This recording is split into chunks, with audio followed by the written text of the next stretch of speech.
Antes siquiera de escuchar y ver la entrevista con J.J. Benítez, el escritor español, que entre otros libros ha publicado el del Caballo de Troya y el Testamento de San Juan, hemos recibido algunas protestas y la inquietud que nos ha transmitido el público católico y también la Arquidiócesis de Monterrey, específicamente el arzobispo de Monterrey, Adolfo Suárez Rivera.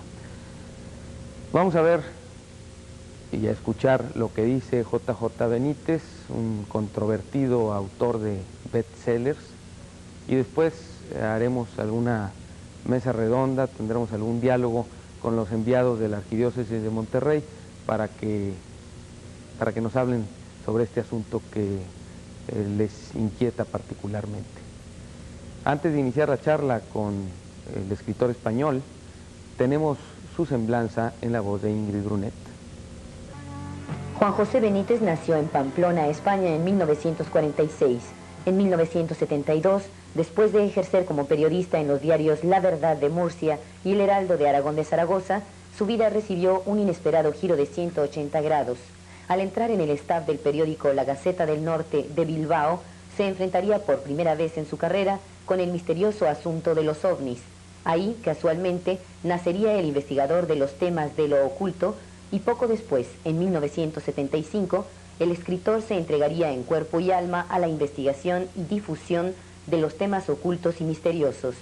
Desde entonces, este buscador de la verdad, según su propia definición, ha recorrido la casi totalidad del mundo en un tenaz empeño por intentar llegar al fondo de los grandes enigmas que rodean al hombre. ¿Quién soy? ¿Qué sentido tiene la vida? ¿Qué nos aguarda en la otra orilla? Entre otros. Fruto de esos más de 3 millones de kilómetros son los 24 libros publicados hasta el momento. En 1984, Juan José Benítez decide alternar la investigación con la apasionante aventura narrativa, sorprendiendo al lector con sus novelas Testimonio, La Rebelión de Lucifer y Caballo de Troya 1, 2 y 3, que han batido todos los récords de ventas en Hispanoamérica. Entre sus actuales proyectos figuran más de 30 volúmenes de investigación y 16 novelas testimonio. Vamos a recibir ahora en foro a Juan José Benítez, que como él mismo se define es un buscador de la verdad, y a ver qué nos platica de los 24 libros que ha publicado. Bienvenido. Gusto saludarlo, gracias por estar con nosotros. Viene directamente de España, llegó a México. No, vengo de España. De España. Al Distrito Federal y ahora aquí a Monterrey. Bueno, pónganse cómodo. Muchas gracias. Vamos a unos mensajes, no tardamos en regresar. Foro está en el aire. Iniciamos nuestra charla con Juan José Benítez, autor, entre otros muchos libros, de El Caballo de Troya y ahora este último, El Testamento de San Juan, que fue el último de los apóstoles, más bien de los evangelistas que alcanzó a conocer a Cristo. Porque el último fue San Lucas. El que mejor le conoció, desde luego, porque con Mateo, que fueron los dos apóstoles que estaban con él, por lo menos se tiene la seguridad que estaban con él. Lucas no llegó a conocer a Jesús, era un médico de Antioquía que escuchó a Pablo lo que contaba, que le contaban a su vez, claro. Pero San Juan fue el que mejor lo conoció. El hijo del trueno.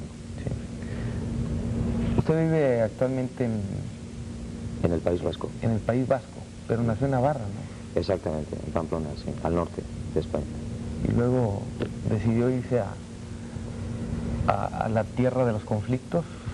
Bueno, yo no creo en la casualidad, yo creo que el destino me llevó allí dentro del periodismo activo que yo realicé durante casi 20 años para trabajar en un periódico de Bilbao, en el norte. Luché mucho, trabajé mucho en la época dura de ETA, de los terroristas, tuve problemas también con ellos. ¿Y lo que escribía? Sí, estaba en la lista negra. Y bueno, gracias a Dios, pues el destino me llevó a otros derroteros, a estas investigaciones. ¿Y por qué seguir viviendo en el País Vasco si no hay seguridad? Por lo que oímos acá no sé exactamente cómo lo perciban allá adentro, pero pues, lo que se percibe en el resto del mundo es que ahí está dura la situación. Sí, está difícil, pero yo amo esa tierra también. Aparte tengo allá mis hijos, tengo muy buenos amigos, hay muy buena gente. Lo que pasa es que la minoría son los que tienen las pistolas. Hombre, si la cosa se pusiese muy cruda y muy dura, me marcharía, evidentemente. ¿Se logrará separar el País Vasco? No. En el País Vasco hay aproximadamente 3 millones de personas y hay 200.000 que quieren la independencia nada más. ¿Y el resto no? No, eso es una utopía. El mundo camina hacia la unión absoluta y algún día habrá un gobierno planetario. Es bonito amar la tierra y el folclore y las costumbres y la lengua, pero la independencia no es viable. ¿Usted sueña o está seguro de que habrá un gobierno planetario? Porque sí. ya otros han tenido esa idea, ¿no? Esa visión que no ha funcionado. Todavía. Ya la comunidad económica es una señal. Quizás dentro de un siglo, de 2, pues haya un gobierno único que traerá grandes ventajas. Por ejemplo, yo estoy seguro que con un gobierno planetario no habría guerras. Habría otros problemas. Pero yo creo que vamos ahí, de la misma manera que el futuro está en las estrellas, claro. ¿Y quiénes integrarían ese gobierno planetario según su visión? Hombre, lo ideal es que lo representaran o lo integraran todos los países del mundo, nada de grandes hegemonías, nada de rusos y norteamericanos, no. Los países todos, porque todos tienen algo que aportar, todos son importantes. Pues suena utópico también, ¿no? Sí, bueno, también era utópico hace unos cuantos años, pues un poco todo lo que estamos viviendo hoy en la industrialización, en la informática, en la propia comunidad económica. Todavía es utópica la comunidad económica latinoamericana y algún día será una gran realidad y Latinoamérica va a ser el pulmón social y económico del mundo, a no tardar mucho. De hecho, usted sueña con ser una especie de Julio Verne, ¿no? Con sus libros. Me encantaría, yo tengo una gran admiración por Julio Verne. Yo estoy ahora trabajando en una biografía sobre este hombre y es curioso porque, salvando las distancias, claro, Julio Verne era un maestro. Hay unas grandes semejanzas entre la vida de él y la mía, sobre todo en las cosas malas. ¿Cuáles son las malas? Era un solitario, tuvo muchos problemas familiares, tenía una vocación frustrada, a él le gustaba el mar. A mí también. A mí no me gusta escribir. Y incluso ¿No le gusta escribir? A mí no. Entonces, ¿cómo ha escrito 24 libros y tiene pendientes, creo que 30 más, ¿no? Sí, muchos. Pues yo tengo una vocación frustrada de pintor. Y un buen día en el colegio de los maristas, un sacerdote, un hermano marista, me preguntó mientras yo pintaba un mural, me dijo, ¿tú quieres ser periodista? ¿Y eso qué es? Hombre, pues escribir en los periódicos, en los medios. Ah, pues muy bien. Y de la noche a la mañana me encontré en la facultad, en la Universidad de Navarra, haciendo periodismo. Me gusta investigar, me gusta la aventura, me gustan los conflictos, pero cuando tengo que escribir me cuesta mucho trabajo. ¿Inventa cosas? Nunca. Tengo prohibido hacer ciencia ficción.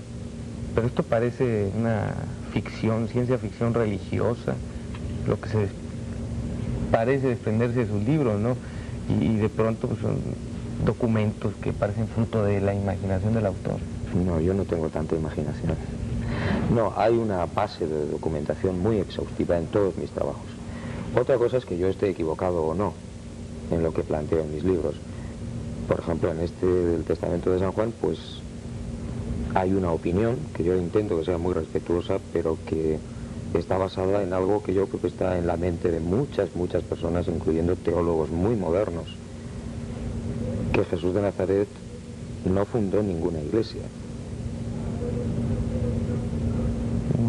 Eso contradice las enseñanzas de la iglesia, ¿no? Eso contradice las estructuras y la legitimidad de la iglesia, nada más y nada menos. ¿Usted es católico? Yo nací en una sociedad católica y fui bautizado, etcétera, pero quizás por desgracia para mí no soy practicante, soy creyente.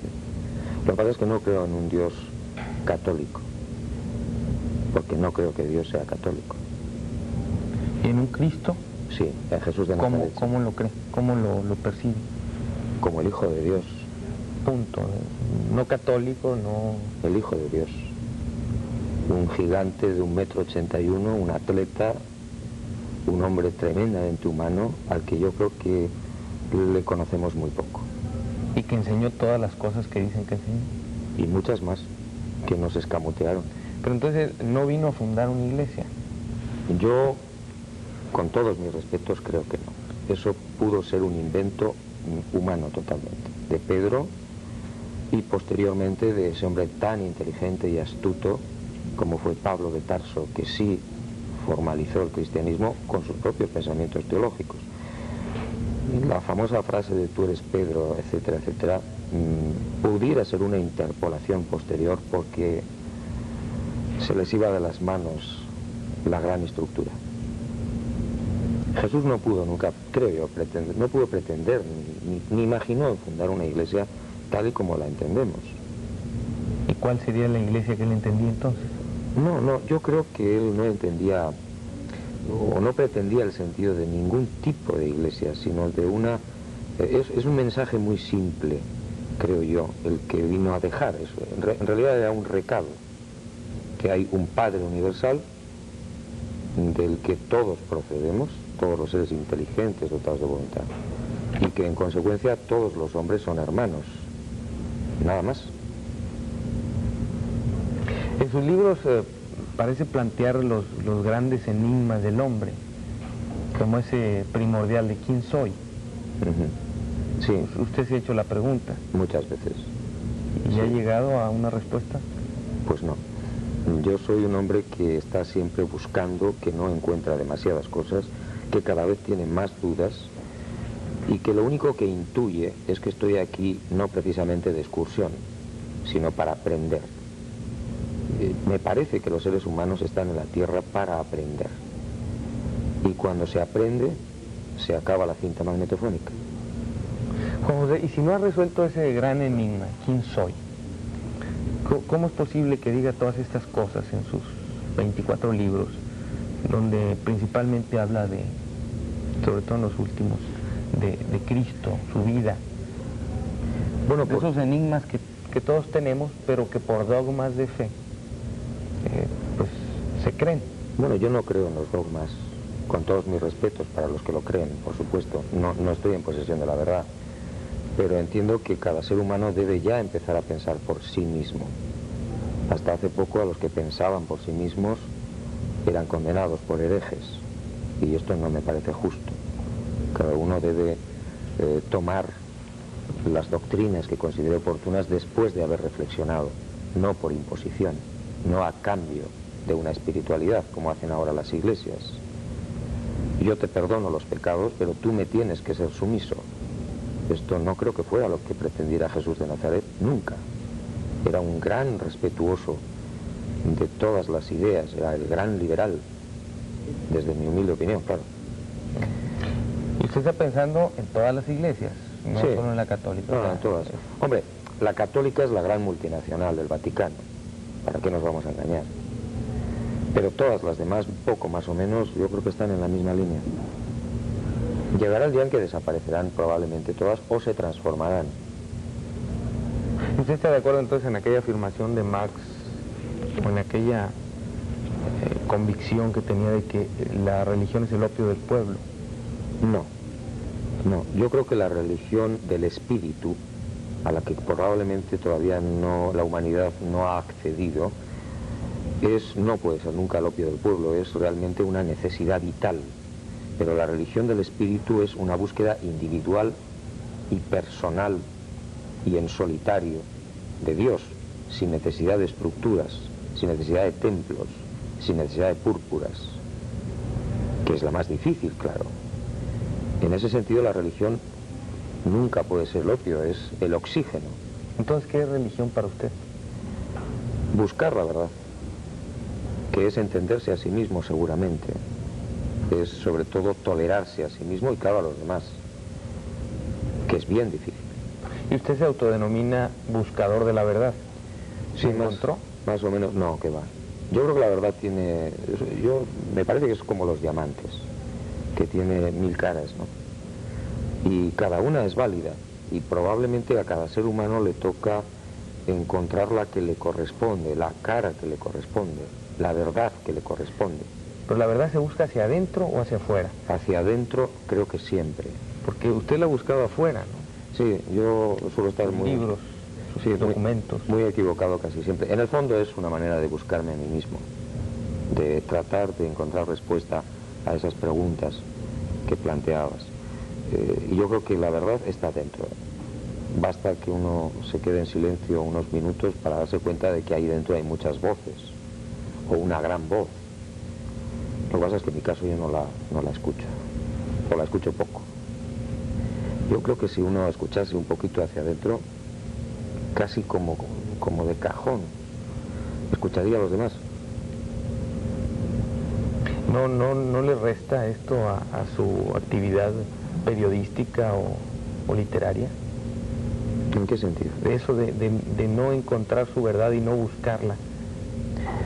Sí, lo que pasa es que yo tengo ahora unos planteamientos quizás que de momento pienso que son los adecuados, que es investigar mucho, trabajar en el exterior, buscar todo tipo de, bueno, pues de problemas, de mitos, de asuntos totalmente ortodoxos o heterodoxos y mostrárselo a la gente. Es decir, para que la gente probablemente busque, reflexione y encuentre alguna solución. Quizás llegue un momento, una etapa de mi vida en que tenga que dejar esta investigación y buscar hacia adentro, y buscarme a mí mismo. Pero creo que quizás de momento lo más importante es ofrecer a la gente, al público, cualquier tipo de investigación que pueda ser útil para ellos. Le decía que el enigma principal es el de quién soy yo, ¿no? Si no he encontrado la respuesta es de quién soy yo, seguramente no ha resuelto los otros enigmas, como qué sentido tiene la vida. Por supuesto, si yo lo hubiera resuelto, no sé dónde estaría ahora, claro. Hay intuiciones, hay, según las etapas de la vida, hay momentos en los que crees que estás muy cerca de la verdad, luego te das cuenta de que no. Y yo en estos momentos entiendo, intuyo que yo, como cualquier ser humano, por supuesto, somos hijos de Dios, absolutamente, y seres absolutamente privilegiados, inmortales por patrimonio y naturaleza, y que estamos aquí, como yo decía antes, para cumplir algo, un aprendizaje. A continuación, después de la muerte, del sueño de la muerte, nos espera una larga carrera. José, ¿usted considera que si encontráramos todos las respuestas a estos grandes enigmas, seguiríamos aquí? Seguiríamos aquí y además en un plano mucho más agradable y feliz, porque no nos preocuparían tantos los problemas que nos preocupan ahora. Lo que pasa es que la humanidad yo creo que es muy joven, es un bebé que casi recién se acaba de agarrar a los barrotes de la cuna, ¿no? Y está descubriendo que hay gente a su alrededor. Pues la humanidad es más o menos así, es jovencísima, que tiene 200, 300, 400.000 años, más o menos, de cierta inteligencia. Eso no es nada. La humanidad llegará a ser poquísimo. Hombre, la prueba es que todavía nos tenemos que proteger de la lluvia con paraguas. No sabemos defendernos de los elementos de una manera natural. Sí, tenemos mucho camino que recorrer, me parece a mí. No tardamos en regresar, continuaremos nuestra charla con Juan José Benítez, autor de 24 libros y otros pendientes. Por cierto, bestsellers. Foro está en el aire.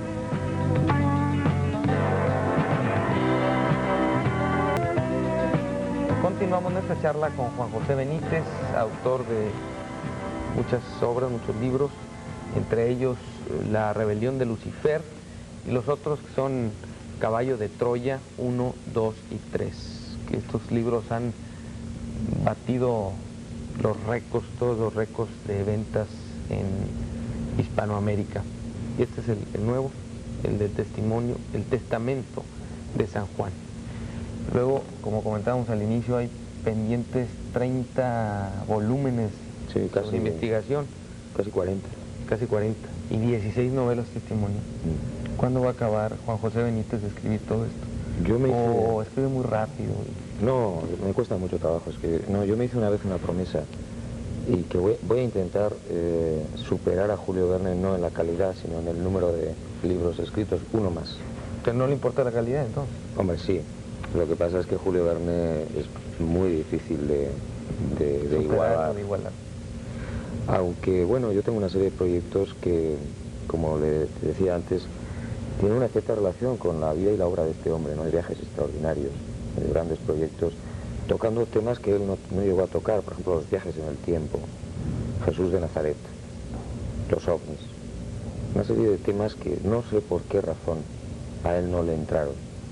Usted entremezcla mucho a Jesús de Nazaret con los ovnis y los viajes extraterrestres. Ay, bueno, De hecho, habla de que lo vino a recoger un ovni, ¿no? No. Lo que sí suelo apuntar en mis libros es que, bueno, la Biblia es el mejor libro de ovnis del mundo. ¿Por qué? Pues porque los testimonios que se recogen tanto en el Antiguo Testamento como en el Nuevo Testamento, para los investigadores del siglo XX, son descripciones totalmente conocidas hoy de ovnis, carros de fuego, columnas de humo, columnas de fuego. Son descripciones que, claro, entonces hace miles de años no había el concepto que hay hoy en la carrera ya espacial y se le daba pues la tecnología de dioses o de ángeles o de carros de fuego, etc. Lo que sí digo yo respecto a Jesús de Nazaret es que hay pasajes en los que Jesús se entrevista con unos seres que son denominados ángeles o calificados como ángeles en la transfiguración, en el sepulcro, etc. ¿Y usted no cree en los ángeles? Yo ¿Eran sí. extraterrestres estos? No, sí creo en los ángeles. Creo que puede haber entre la gran fuerza que es Dios y nosotros hay una enorme escala, una gran burocracia, de muy diferentes tipos espirituales o energéticos o como queramos llamarlos, y absolutamente corpóreos, de carne y hueso. Entonces quizás algunas de esas entrevistas de Jesús o del Antiguo Testamento, por supuesto, podrían ser ángeles de carne y hueso, con escafandras.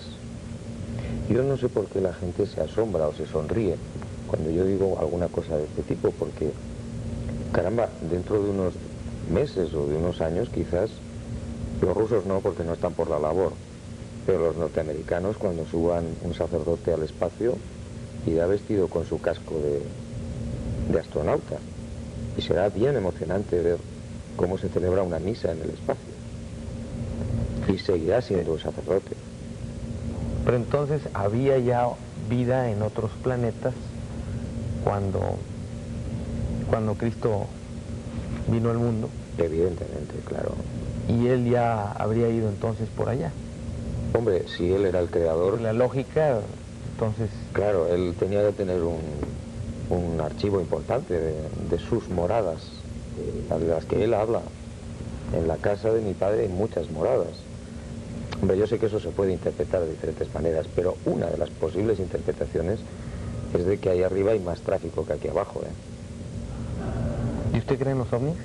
Yo los he visto 3 veces. ¿Así dónde? Una en América, en Perú, y 2 en Europa. ¿Y cómo son? Bueno, los que yo he visto son... Porque de todas formas, ovni es un objeto volador no identificado. Puede ser un avión que pase y no está identificado en los radares. Sí. Más, entonces, no deja de ser un ovni. Pero en el sentido que todos lo entendemos como algo extraterrestre. Sí, para mí son astronaves extraterrestres o extrahumanas, porque los orígenes son probablemente muy distintos. Pero vamos, hay de muchas formas. Yo he visto objetos totalmente discoidales, muy silenciosos, totalmente silenciosos, que son las cosas que más me llamó la atención, con una gran luz alrededor. Gracias a Dios con más gente que me acompañaba. Y bueno, hay cientos de miles de testimonios, no solamente los míos. Los míos pueden tener un valor totalmente subjetivo para mí, porque yo los he visto y eso no me lo quita nadie. ¿Pero los veo pasar? Sí, a 200, 300 metros. ¿Son redondos? Discoidales, sí, como un disco, bueno, por los que yo he visto, porque hay de muchos modelos, muchas marcas, vamos. ¿Iluminados? Sí, con una gran luz a todo su alrededor. ¿Haciendo ruido? Nada. Silencioso, que a uno le ponía la carne de gallina. Porque no hay posibilidad de que existan artefactos en la Tierra que vuelen con esa magia, con esa especie de grandeza, desplazándose en absoluto silencio Pero un helicóptero te destroza los oídos. ¿No habrá sido algún aparato de espionaje ruso, soviético, No, norteamericano? no creo que los norteamericanos ni los soviéticos tengan armas semejantes, porque ya las hubieran utilizado. ¿Y vio a los extraterrestres? No, eso no he podido verlo. Tengo mucha información de personas que dicen haber visto a los humanoides, a los ocupantes, y creo que en muchos casos son realmente importantes e interesantes. Me quedé con la duda, Juan José. Usted tiene 41 años, 41 años. 41. 41. Y ha publicado 24 libros. Tiene el proyecto de publicar los 30 más 16 de las novelas testimonio. Por eso le preguntaba cuánto, si piensa vivir tanto para publicarlos. Estos 24 que ya se publicaron, que han estado a la venta, ¿en cuánto tiempo los hizo? El primer libro salió en el año 75 y estamos en el 88, pues como 13, 14 años. O sea, casi 2 por año. Aproximadamente es la media que más o menos yo suelo trabajar, dos libros al año. ¿Pero cómo se inspira para escribir tanto? ¿De repente ve algo y...? No, es una investigación. Es decir, yo llevo muchas investigaciones prácticamente al mismo tiempo, tanto en temas como, por ejemplo, Caballo de Troya, la vida de Jesús, ovnis, temas ocultos, de misterio, hechos reales que tienen algo de mágico o de extraño.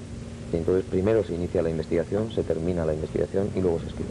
Como este del el Caballo de Troya. Exacto. Es una investigación. Habla de un documento secreto del Estado norteamericano. Sí, es una visión de la vida de Jesús de Nazaret, concretamente en de los 11 últimos días de la vida de Cristo, seguida muy de cerca por dos hombres del siglo XX que son científicos, y ofrecen una imagen, una visión de la vida, de los sucesos que ocurrieron entonces, muy distinta a la que nos cuentan los evangelistas. Sí, por ejemplo, aquí habla de que Jesús de Nazaret no fue prendido, o sea, no lo apresaron, no lo detuvieron en el huerto de Getsemaní, sino en la casa de Lázaro. No. Fue en la casa de Lázaro. En la casa de Lázaro. De Simón el leproso. Sí, se llegó a escapar. Lo que sí se dice efectivamente es que el famoso Jueves Santo no lo prendieron en el huerto de Getsemaní, como se dice en el Evangelio, sino que él astutamente salió del campamento donde estaban sus hombres, que estaban armados. No podemos olvidar que los apóstoles iban armados con espadas, y salió del lugar donde estaban durmiendo para evitar una lucha armada entre los legionarios romanos con Judas a la cabeza y sus hombres, que no eran solo 12, había unos cuantos más. Imagínense lo que hubiera sido que de repente llega la tropa romana a prender a Jesús al huerto de Getsemaní, y se despiertan lógicamente sus hombres armados con los gladius, que eran las espadas españolas de doble filo, mortales. Bueno, pues ahí se hubiera acabado el colegio apostólico, seguramente.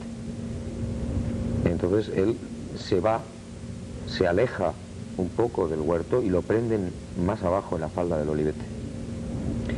La pasión de Cristo está llena de detalles, sobre todo en el Caballo de Troya, que a mí me han sorprendido y que no tienen nada que ver con lo que nos han contado. Es mucho más bonito, más rico. Nos da una figura de Jesús extraordinaria, mucho más humana. Todo esto lo sacó los documentos. Sí. Son documentos norteamericanos, sí. Pero amplios, exhaustivos. Bueno, pues de momento para poder trabajar en 4 volúmenes. ¿Y en qué se basaron ellos? Bueno, o sea, ¿cómo seguirle la pista a algo que pasó hace tantos años? Eso casi preferiría que lo descubriera el lector. No voy a revelarlo. ¿Pero viene en el libro? Viene en Caballo de Troya. Bueno, cuando prendieron a Jesús, ¿estaba solo? Según el documento este. Él se aleja en solitario del huerto, pero hay varios apóstoles que se dan cuenta, no muchos, entre ellos Pedro.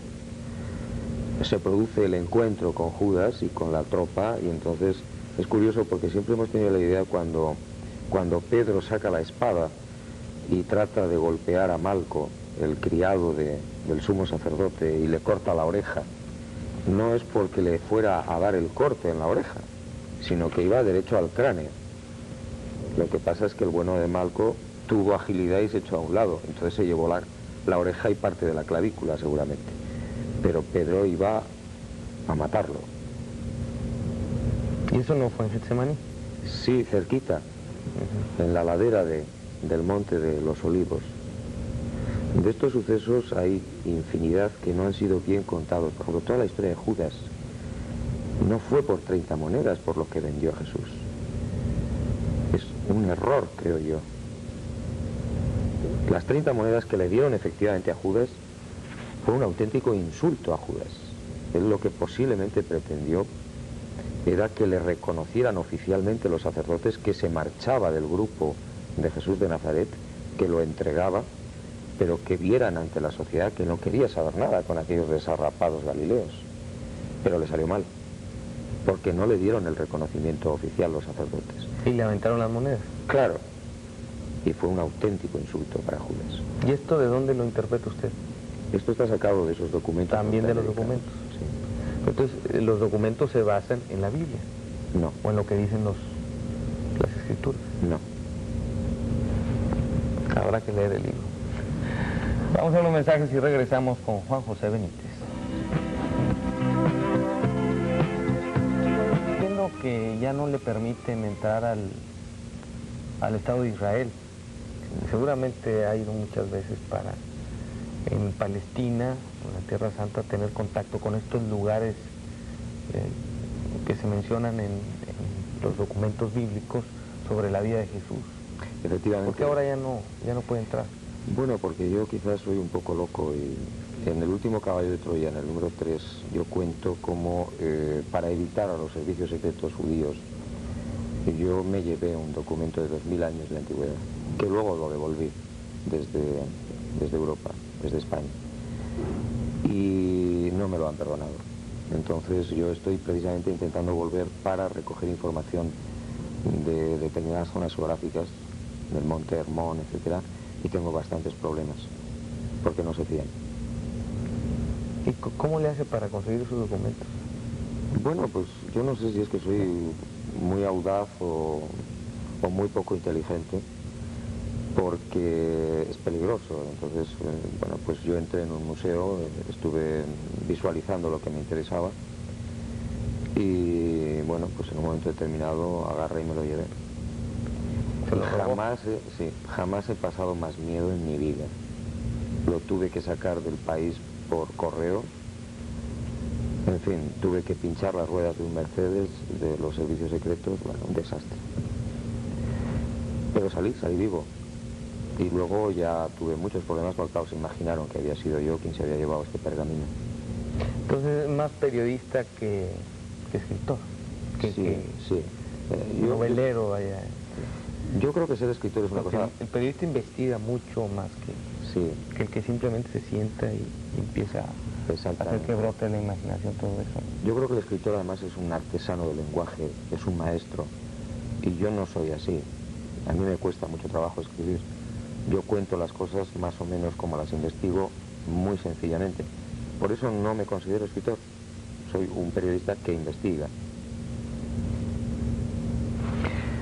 Por cierto, en uno de sus libros, en el Caballo de Troya, en uno de los tomos, habla de un supuesto plan diabólico ruso-norteamericano. Se llamaba el Plan Europa. Exacto, el rapto de Europa. El rapto de Europa. Sí, esto es algo que a mí me dejó atónito cuando yo estaba haciendo todas estas investigaciones. Y fue algo absolutamente maquiavélico. Es decir, rusos y norteamericanos se llegan a poner de acuerdo de forma secreta para hundir económicamente a Europa y a Japón, que eran los grandes contendientes entonces en el mercado económico, y provocan la guerra del Yom Kippur del año 73, creo recordar, entre judíos y árabes, y les sale redonda la operación. Hunden a Europa totalmente en la crisis famosa del crudo, de los crudos, y por supuesto a Japón. Esto estaba totalmente pactado entre Nixon y los soviéticos. Por cierto, estuvimos a punto de entrar en una guerra nuclear por unos errores que hubo en el Atlántico con submarinos norteamericanos. Hubo una alerta atómica muy grave que yo creo que pasó casi desapercibida en aquella época. Pero es realmente monstruoso. Pero ¿esto qué tiene que ver con el tema general del libro? Bueno, hay una parte del segundo volumen en el que se cuenta esto del rapto de Europa, en el que los norteamericanos tienen problemas para continuar esa famosa operación de viaje en el tiempo hacia atrás. No se pueden ubicar en el lugar de Israel donde se deberían ubicar por culpa de la guerra. Y entonces hay toda una trama policíaca donde se descubre el rapto de Europa. Ahí mismo en ese libro, en el Caballo de Troya 2, habla de que las palabras y todo ese acontecimiento culminante de la vida de Cristo, de la última cena, fueron malinterpretadas por sus sucesores. O sea, sí, no me atrevería a tocar ese tema. ¿Por qué? Porque podemos herir muchas susceptibilidades. Bueno, pues es su verdad, y yo estoy preguntándole sin estar totalmente de acuerdo con usted. Con un gran respeto. Casi nada.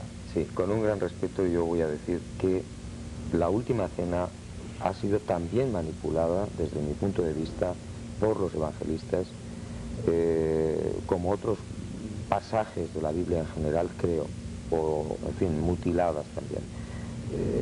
Si uno conoce la vida de Jesús de Nazaret, su estilo de vida, su forma de actuar, no puede jamás imaginar a un Jesús haciendo unas fórmulas mágico-matemáticas como son las de la Eucaristía. Creo que esa cena era una cena del recuerdo, de la memoria de un amigo que no va a estar allí dentro de poco. Después, según mi opinión, puedo estar equivocado por supuesto. Después eso se manipula. Juan, por ejemplo, apenas toca el tema de la Eucaristía y estaba al lado del Maestro. Un tema tan trascendental, ¿por qué no lo toca San Juan?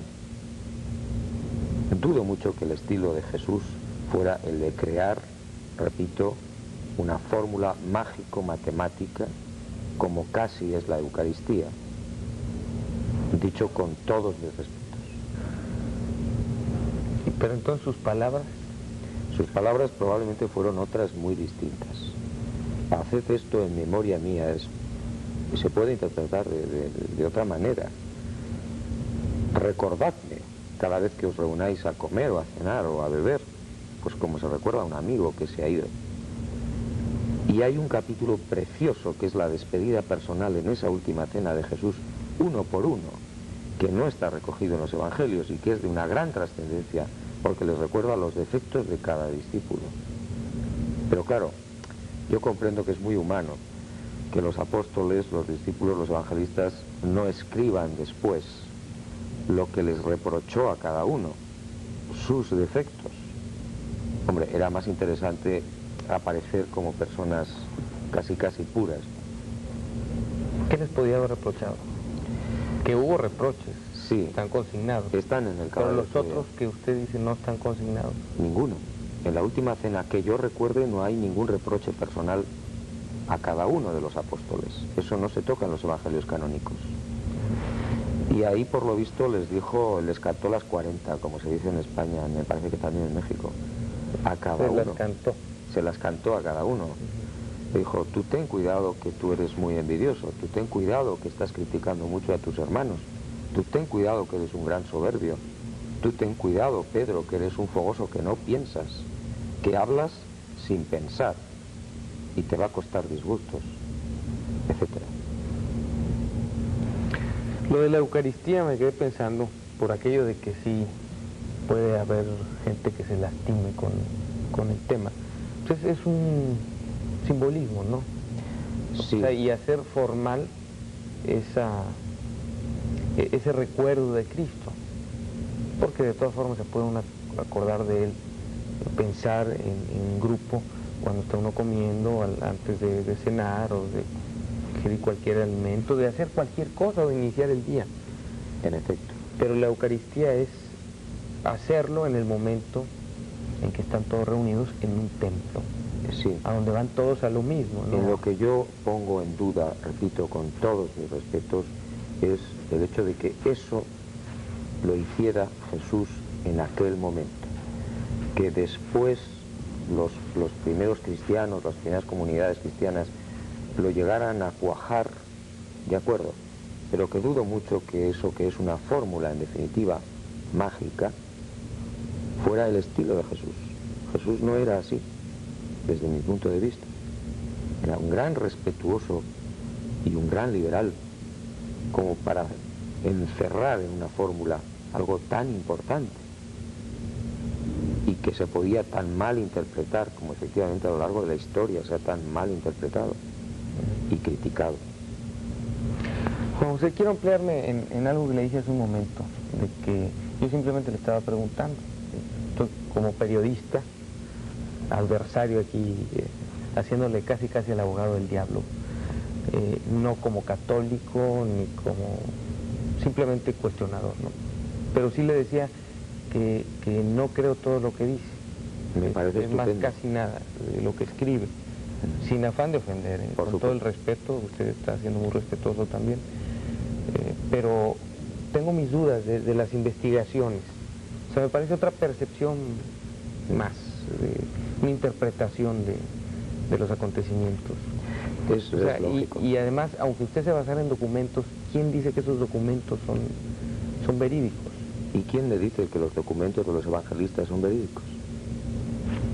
Se puede tener dudas de eso también. Claro, yo creo que estamos a un 50%. Es decir, evidentemente hay un carácter histórico incluso en los evangelios, eso no se puede negar a estas alturas.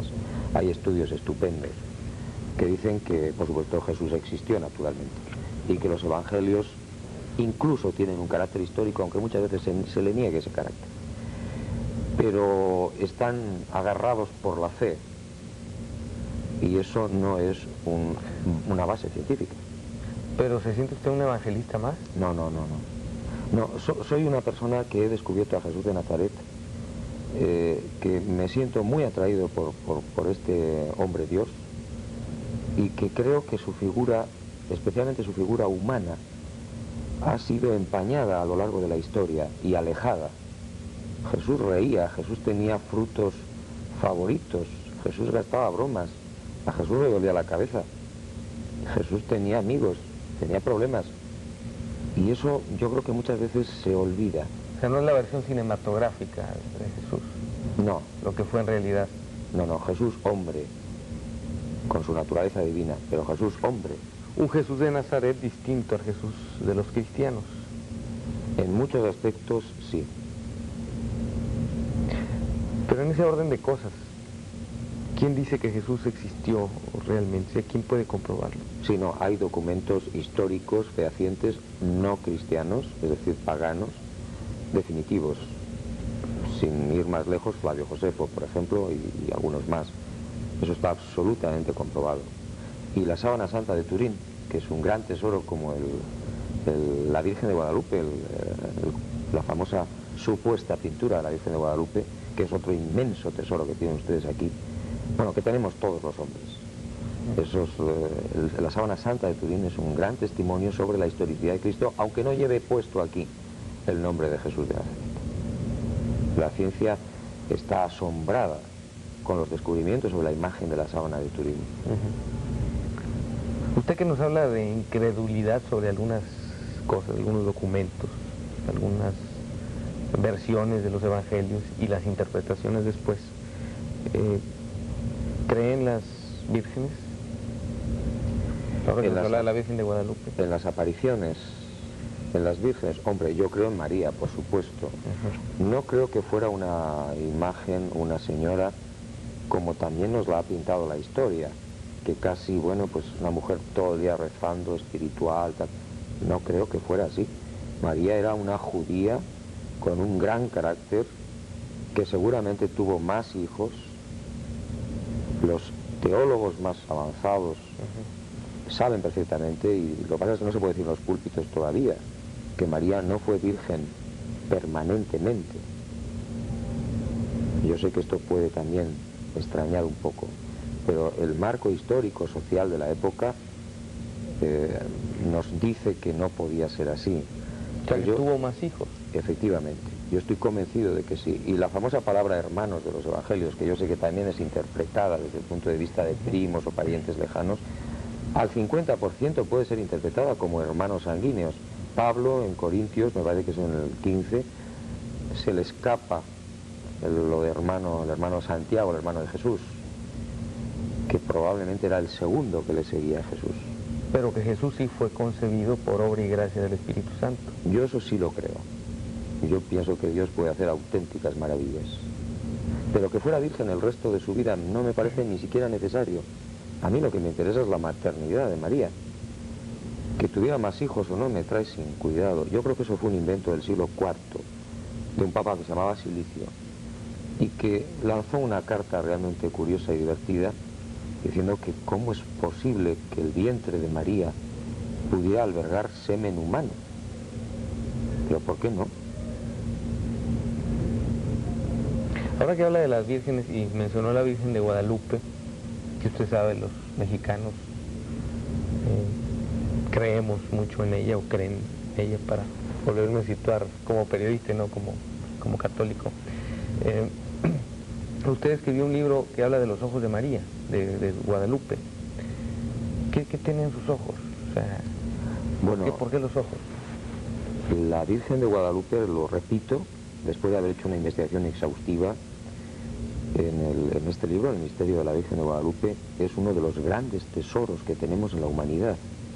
Realmente la leyenda fue posiblemente cierta, y lo que se ha descubierto es que en los dos ojitos de la Virgen, de la figura, hay una escena repetida en los dos ojos que probablemente es de 1531, el famoso milagro de las rosas de Fray Juan de Zumárraga. Esto es algo sorprendente, que solamente las computadoras han descubierto ahora. Y hay más. Aunque hay unos retoques en el siglo XVI y XVII y en el XX de la imagen, hay una parte que ha sido descubierta por una serie de experimentos infrarrojos de científicos pertenecientes a NASA, de que el rostro, las manos, el manto y la túnica no son pintura. Aunque, repito, tiene retoques humanos posteriores. Es como una especie de radiación flotante sobre la urdimbre del poncho, del ayate del indio Juan Diego. Esto es una maravilla. Esto es inexplicable. Y el rostro, que es el más hermoso que yo he visto jamás, evidentemente nos lleva a una María de 14 o de 13 o de 15 años. Ustedes no se pueden imaginar, de verdad, el tesoro que tienen ustedes en México. ¿Pero ahí qué tienen que ver los ojos? Bueno, evidentemente se está teorizando respecto a la explicación de esa escena de varios personajes repetida en los dos ojos, uno de ellos incluso con el efecto estereoscópico. La hipótesis más plausible es que esa imagen, esa escena, corresponde al milagro de las rosas. Es decir, cuando Juan Diego llega al palacio el 12 de diciembre de 1531, de Fray Juan de Zumárraga, y suelta su ayate y caen las rosas de Castilla en el pavimento, en el suelo. Y todo el mundo se queda asombrado, Fray Juan de Zumárraga, sus asistentes, en fin, toda la gente que había allí. Esa escena es la que, según los científicos, según sobre todo el profesor Aste Tolsman, ha podido quedar misteriosamente reflejada en los ojos, y ahora se ha descubierto. Vamos a regresar para continuar esta charla, que suena interesante, con Juan José Benítez. Foro está en el aire.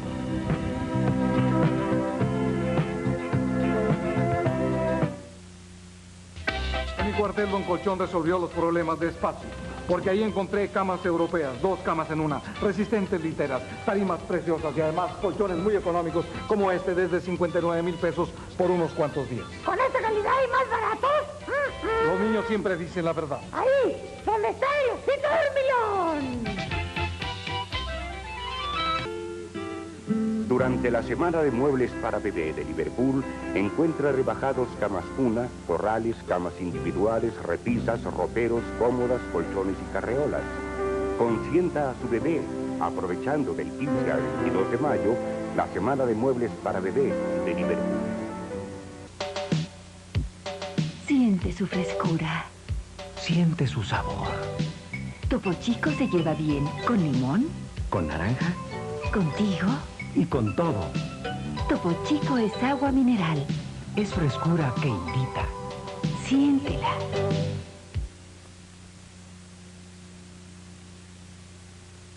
Continuamos nuestra charla con el escritor Juan José Benítez. También habla de las apariciones en otros de sus libros. No estamos yendo muy por el lado de los libros, los 3 tomos del Caballo de Troya. Todo para al final comentar el nuevo libro. Todo está relacionado. Pero son los que más han vendido, ¿no? Y ahí se tocan puntos muy controvertidos. Por ejemplo, ahí dice que las apariciones de Jesús fueron más de las que narran los evangelistas. Sí, efectivamente, por lo menos fueron 19.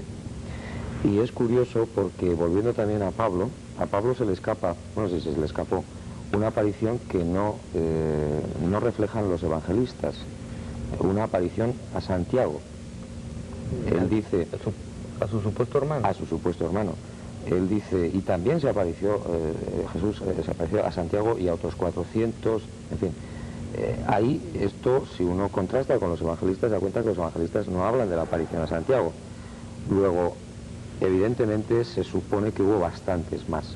Y es curioso porque una de ellas, sobre todo, una de las apariciones, yo creo que fue escamoteada, si realmente se produjo así, por la idea que había absolutamente machista entonces en la sociedad judía, porque fue una aparición solamente a las mujeres que le habían acompañado hasta la cruz. ¿Esa aparición? Sí. Esa que no se consigna. Exactamente, en Jerusalén. Y les habla, en Caballo de Troya se cuenta esa aparición, les habla, les dice que ellas tienen un papel importante y predominante también en su mensaje. Y esto yo creo que también por esa tendencia que había a relegar a las mujeres absolutamente, entonces por eso no se ha tocado en el Evangelio los evangelios canónicos las apariciones, entre ellas la aparición a las mujeres. Eran muy, muy machistas. Pues sigue el machismo, ¿no? Guardadas las proporciones. Sí, todavía creo que sigue. seguimos relegando mucho a las mujeres. Yo creo que las mujeres son una raza absolutamente aparte de las que habría muchísimo que aprender. Pero no se le rechazará un poco también por su condición. Las mujeres fueron las más valientes con Jesús de Nazaret, las más valientes. ¿Qué hicieron? Bueno, fueron capaces... Para considerárseles tan valientes como... Fueron capaces de postrarse a los pies de Jesús y ungirle delante de todos los hombres en el banquete famoso y secarle los pies con sus cabellos. Fueron capaces de estar al pie de la cruz, saltándose la custodia de los legionarios. Le acompañaron hasta el final. Le echaron valor y fueron por la mañanita del famoso Domingo de Gloria al sepulcro a embalsamarlo solas.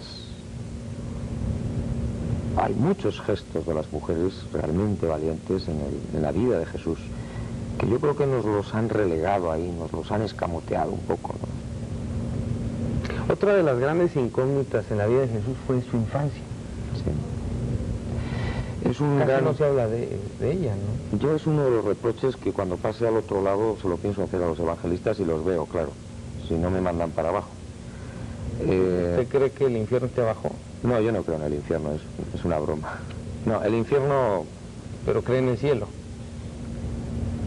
Creo que hay una especie de reconversión cuando pasamos al otro lado y que el camino que nos queda hasta el paraíso, que evidentemente existe, es muy, muy, muy largo.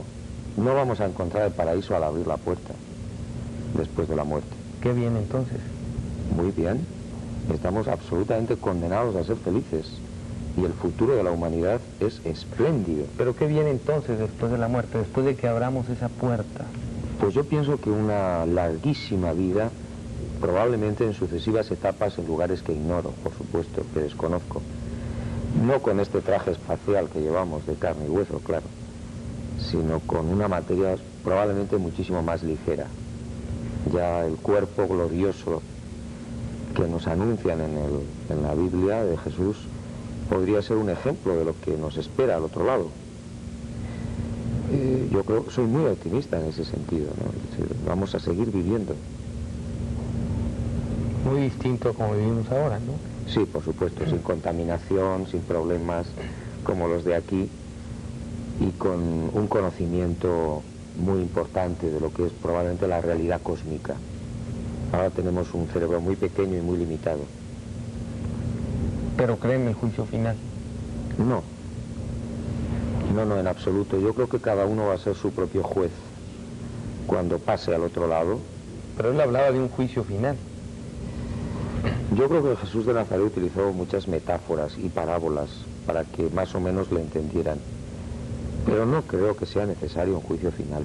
Cada uno cuando pase al otro lado ya nos vamos a juzgar a nosotros mismos, nosotros solitos. No tardamos en regresar, continuaremos nuestra charla con Juan José Benítez. Está en el aire.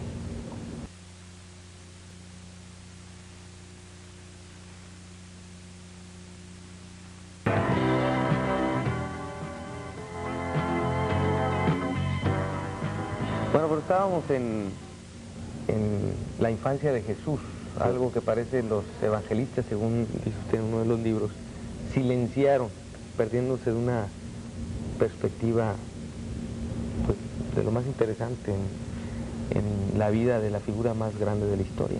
Exactamente. Sí, yo creo que no hay ningún ser humano que, bueno, que su infancia, su juventud no sean importantes para conocer bien toda su perspectiva y toda su vida, y en Jesús, por supuesto, yo creo que fueron esenciales.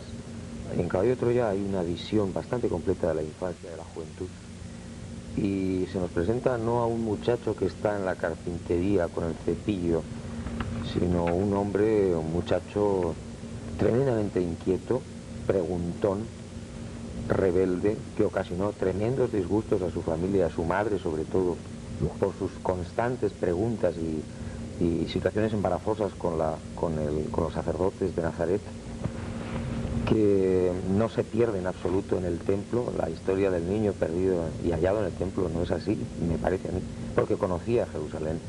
Él se quedó conscientemente en el templo durante 3 o 4 días con el consiguiente disgusto de sus padres, que supongo que no le arrearon una bofetada, pues no sé.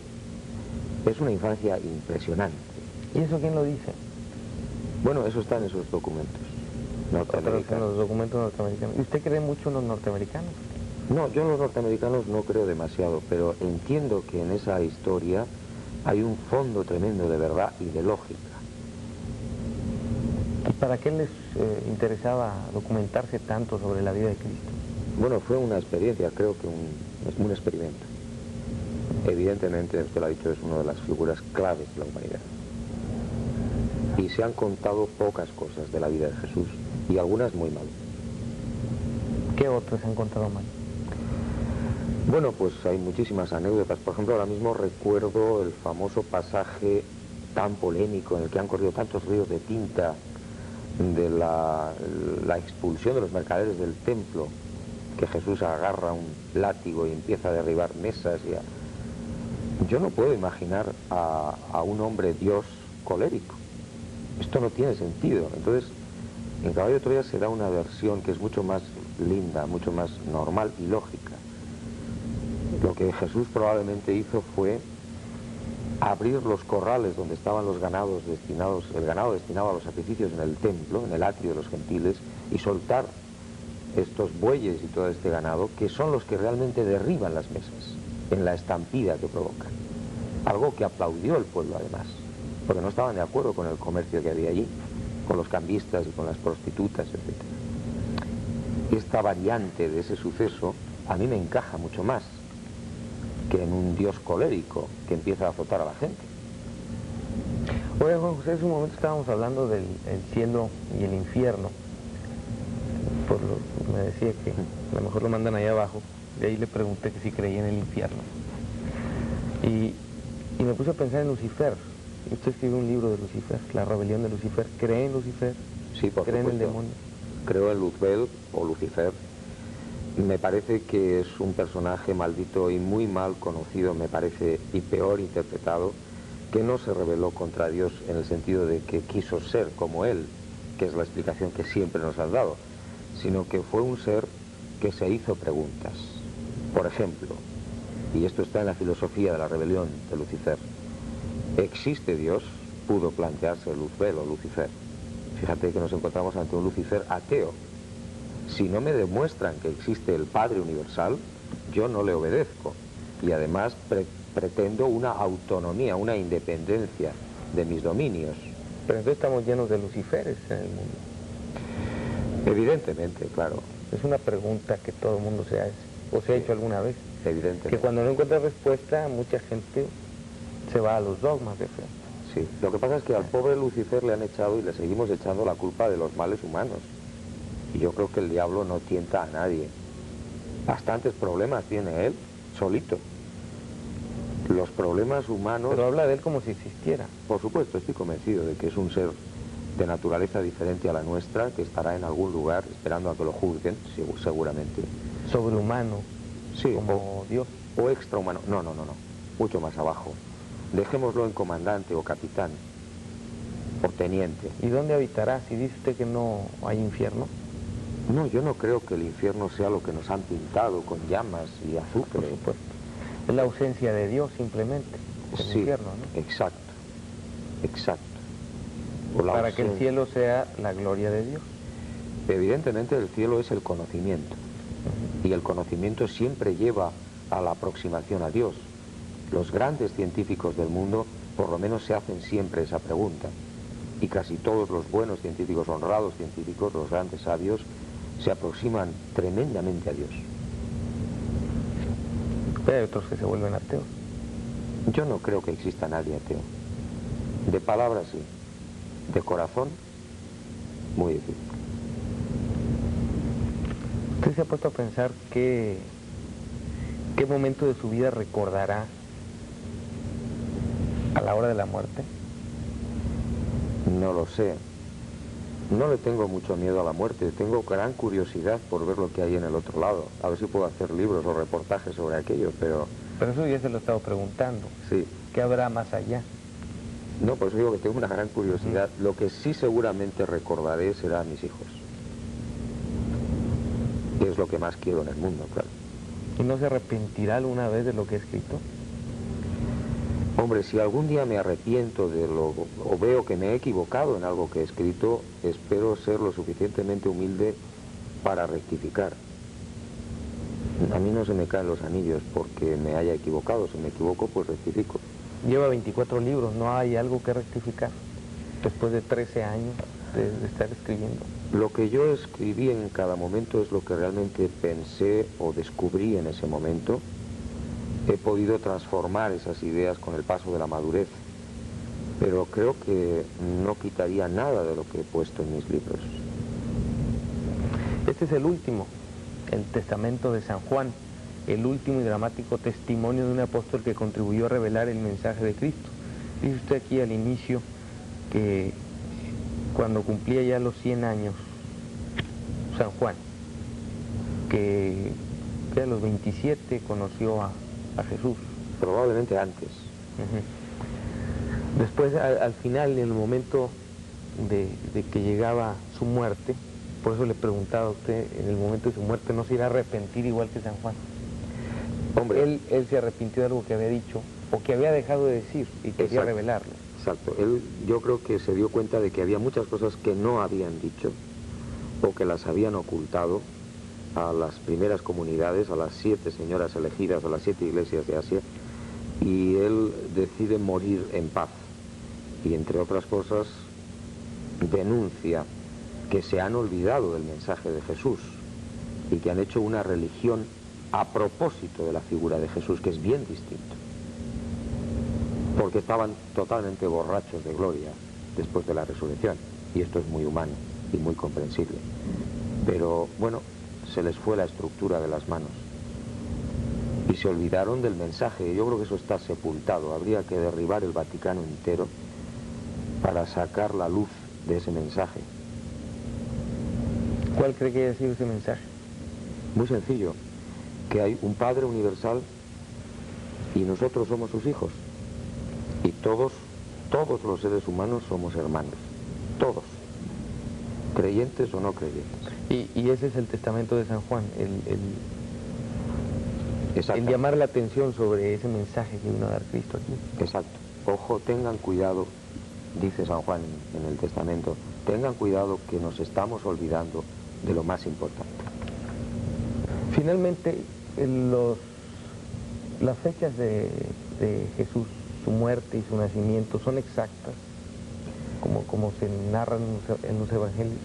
Hay una investigación exhaustiva de exégetas y de historiadores y yo creo que la fecha de la muerte está muy aproximada. Era el 7 de abril del año 30 de nuestra era, viernes, pero la fecha del nacimiento a nivel popular está totalmente equivocada. 24 de diciembre. Sí, Jesús no pudo nacer en Navidad ni en el año cero. Nació en el solsticio de verano. Sí, se supone que hacia el veintitantos de agosto del año -7 o -6 de nuestra era. Esto fue un error del monje Dionisio el Exiguo cuando se hizo la reforma del calendario gregoriano. Jesús nace cuando ya Herodes el Grande vivía. Herodes el Grande muere en el año -4 y manda matar a los niños menores de 2 años de edad. Por tanto, Jesús tuvo que nacer en el año -6 o -7 de nuestra era. Y en Navidad imposible porque las condiciones climáticas de Israel no permitían guardar los rebaños al raso. Ni en diciembre, ni en noviembre, ni en enero, incluso febrero. Entonces sería Libra según la astrología. Leo. Nos está diciendo que nació el veintitantos de agosto. 21 probablemente de agosto. Está ya terminando. Sí, sí, aproximadamente. ¿Y usted cree en esto de la astrología que pudo haber influido en la vida y el carácter de Jesús? No, Jesús de Nazaret era un hombre Dios. Ahora, hay grandes y muy buenos astrólogos que hacen cosas realmente interesantes, pero en el hombre Dios no. Y la fecha de su muerte fue también en abril, ahora sí correcto. El 7 de abril. Coincida con las épocas que nos toca la Semana Santa. Sí, más o menos. Sí, eso está muy bien estudiado desde un punto de vista astronómico, histórico. Era el 7 de abril del año 30. Jesús tenía ya casi sus 36 años, no tenía 33. Era un hombre relativamente mayor para la media de edad entonces, que eran 40 y tantos años. Juan José, usted está tratando en sus libros un tema delicado y peligroso. Lo hemos tratado aquí, por eso insisto en que, además, no por el temor a que sea un tema peligroso, delicado, pero porque el público merece todo nuestro respeto, que lo hacemos de abogados del diablo, ¿no? O sea, yo le pregunto, le cuestiono, usted responde, es su verdad, ya está en los libros, y el juez es el público. Pero usted vino de España a México a promover sus libros, viene a pedir que lo compren de alguna manera, porque es una promoción.